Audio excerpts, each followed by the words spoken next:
Good day, fellow investors. Today we have a situation in the world where 5 to 10% of the people are extremely rich, 40% are well off, and 50% of the population is going nowhere and is extremely poor, in relative terms. So we have to see now what is keeping the poor poor and what is making the rich richer. 50 years ago it was simple. The rich could invest in rich investments which made them richer, and the poor had to stick to whatever they had, a savings account, and that's it. However, today you can invest alongside everybody else in the world, so you can invest like the rich. So it's not much technicality now, it's about the mindset.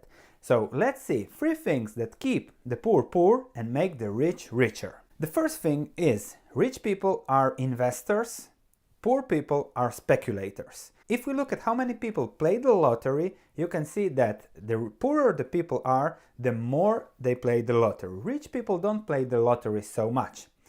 Now, further, when the poor people win the lottery, the likelihood for them to go bankrupt gets higher. So they get more money, more likelihood to get bankrupt. How is that possible? That is because they don't have the right mindset, which is an investing mindset. A rich person invests for the yield, the return on investment. So what does it mean to be an investor? Being an investor means investing for the earnings yield. If you invest in the Bitcoin, which is now the craziest craze of all, what is the dividend on it? 0. And that's why that is not an investment, it is a speculation. It can be used as a hedge against monetary policies around the world, but there are also many questions around that. Now, everybody, if I go to Facebook groups, everything is about cryptocurrencies. I bet you those who are there on those groups are not rich. Or if they became rich now, thanks to the Bitcoin, in 5 years, few of them will still be rich. So that's the problem. A rich person looks at a real estate property and then looks at the cash flow from that real estate property that they will get every month. A poorer person looks at the Bitcoin and how to speculate, similarly to the lottery, how to double your money fast.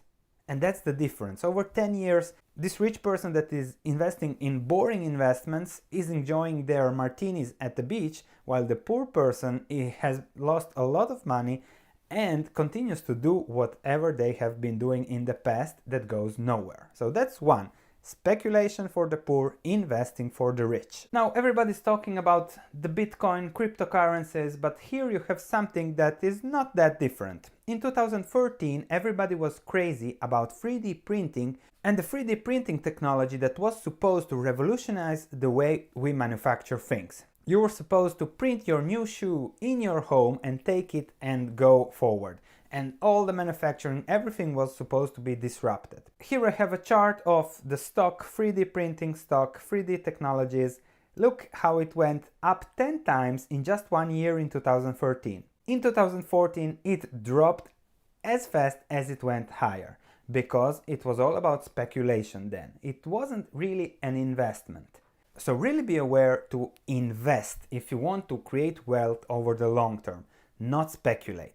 Rich people invest in such schemes too. There are rich people who invested in the Bitcoin, in 3D printing, but they do it usually when nobody else does it and as a portfolio diversification.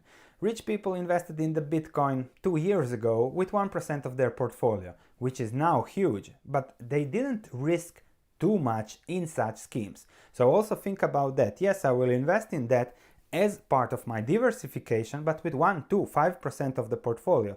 Not risking everything, betting everything on one play like many are doing now. The second thing I want to talk about is illiquidity versus liquidity. Everybody is telling you, especially if they are poor, be sure to invest somewhere where if you need, you can get to your money fast because that gives you security.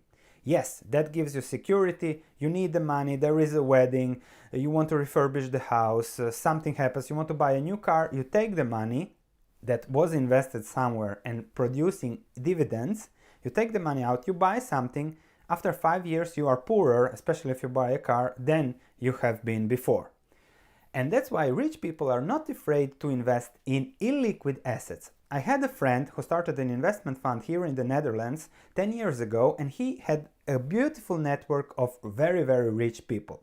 And he went along each one of them for 2 years to talk about investing in his hedge fund, which was a smart hedge fund, especially focused for their needs, but he couldn't get any investments. Not because they didn't want to invest in him, because they didn't have the cash. All that cash of all those rich people was tied up in real estate.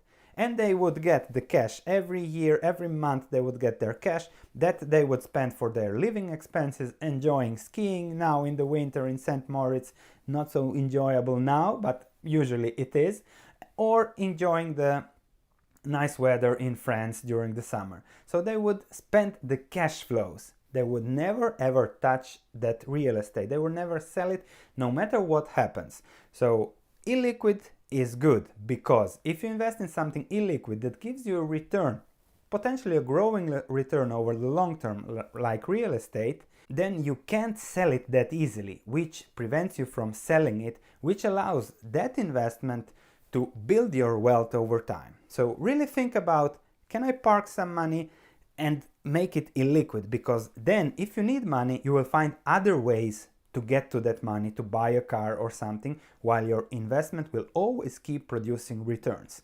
Think about that, illiquidity versus liquidity. Number 3, rich people think for themselves. There is a huge difference between what rich people do and poor people do. Now everybody is crazy about the S&P 500 or cryptocurrencies, as poor people look at what happened in the past and then invest. If we look at the S&P 500 in the last 20 years, you can see how we are at a point now that looks exactly like 2000 and 2007. After that we had a huge crash, and then okay, we had a reversal, but nobody guarantees you that there will be a reversal after the next crash. Just an example of how rich people invest is Carlos Slim. He bought 70% of the New York Times in 2009, and he sold 50% of his stake last month while others rush in to buy. Look at the chart. Stock price was around 4 when he was buying in 2009, and now it is above 17, 18 when he sold 50% of his stake. So that's how the rich people do it. They invest oppositely to what others do. Now everybody's rushing in, they are selling out. Similarly, Warren Buffett, he's sitting now on $100 billion in cash doing nothing. So he has so much money, he's not investing it because he waits for better opportunities. So number 3 is be patient with your money and really look for great investments. You don't have to deploy that money immediately. Your life is long, especially if you are young. Look for great investments that fit your long-term wealth creation needs.